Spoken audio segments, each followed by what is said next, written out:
Good morning. I'm Dr. Sheila Davis of Lifestyle Works LLC. This morning, we're going to be sharing health news.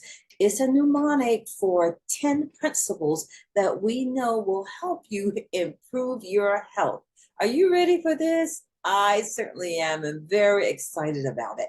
H, hydrotherapy. We say that you should learn to study and apply water remedies, that's hydrotherapy, for relief of common conditions such as headaches, muscle aches, and pains. I can't tell you the number of times I've used hydrotherapy for backaches and for headaches and muscle aches and all other types of aches. Stick with us and we will unpack these principles as the weeks go by. Exercise. Exercise. Exercise helps to reduce stress, It helps to strengthen muscles. And if you are having a problem with backaches, one of the best things that you can do is walk. I'm not talking about jogging, going to the gym, just simple walking we found to be one of the best forms of exercise. Air. That's right. Breathe in deeply of fresh air. What does it do? It invigorates all of the cells of the body. When we breathe deeply of fresh air, we greatly lower our risk for upper respiratory infections. Most of us are shallow breathers. Come on with me. On the count of three, let's take a deep breath. 1, 2, 3.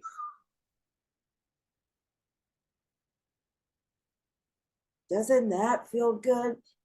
When I'm in the clinic, if someone comes in with very high blood pressure, I'll do the 4-7-9 principle with them. And with that, I'll ask them to breathe in on the count of 4, hold that breath for the count of 7, and very slowly breathe out on the count of 9. You would be surprised just how that deep breathing exercise will lower blood pressure. L, love. That's right. That's one of the health principles. Love one another. Resolve conflict quickly. Forgive others as you will want to be forgiven. Now, you know that's a biblical principle. It's found in Luke 6:38. Let it go. Don't sweat the small stuff. T, temperance.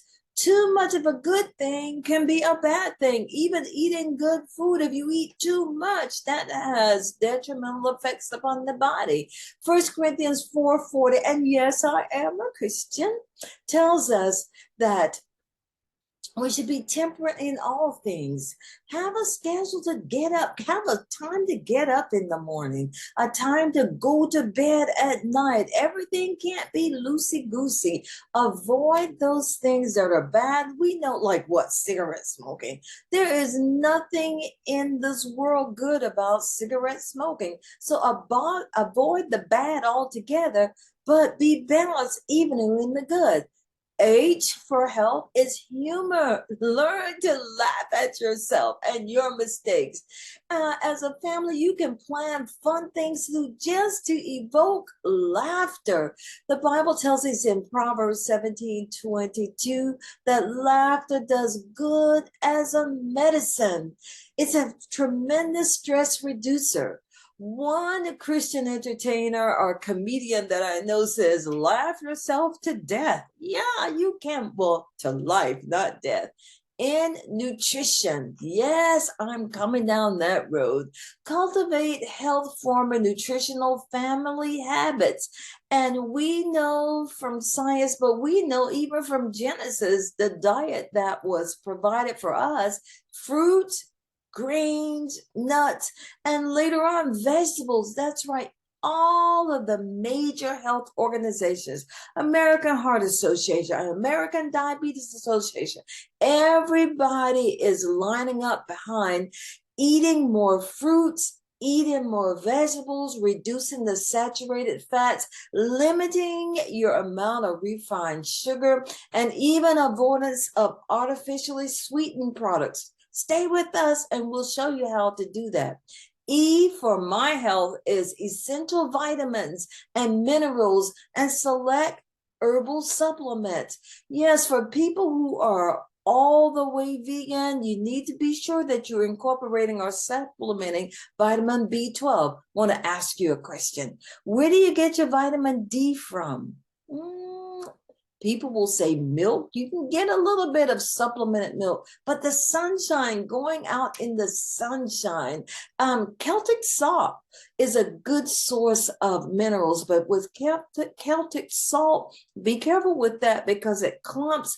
And if you're using it for seasoning, you can easily overdo that. Water, water intake. How much water are you drinking?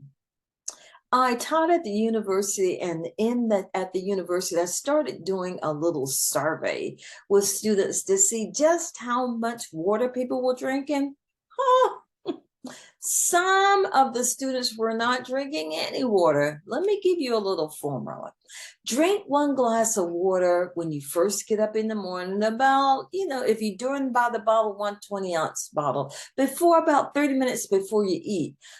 Don't drink water while you are eating food. Don't drink tea while you're eating food. Don't drink coffee while you're eating food. Drink your water and your liquids either 30 minutes before you start eating, or guess what?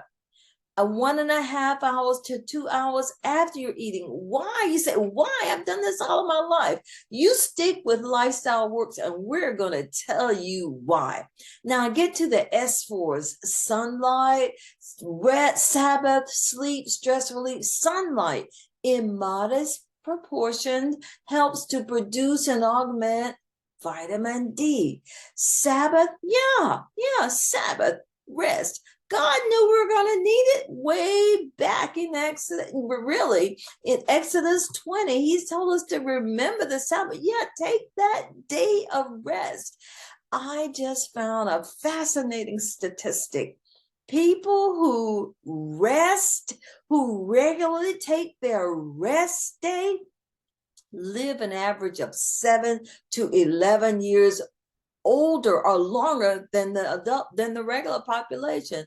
Sleep, yes, you need to sleep at least 7 to 8 hours every week. And last, look for activities that you can do to reduce your stress. Again, I am Dr. Sheila Davis. Stick with us. We're going to give you methods to prolong your health many times, but to promote moreover a higher quality of life. We love you, and I just ask the Lord to help us to do those things, to be what he wants us to be. Bye now.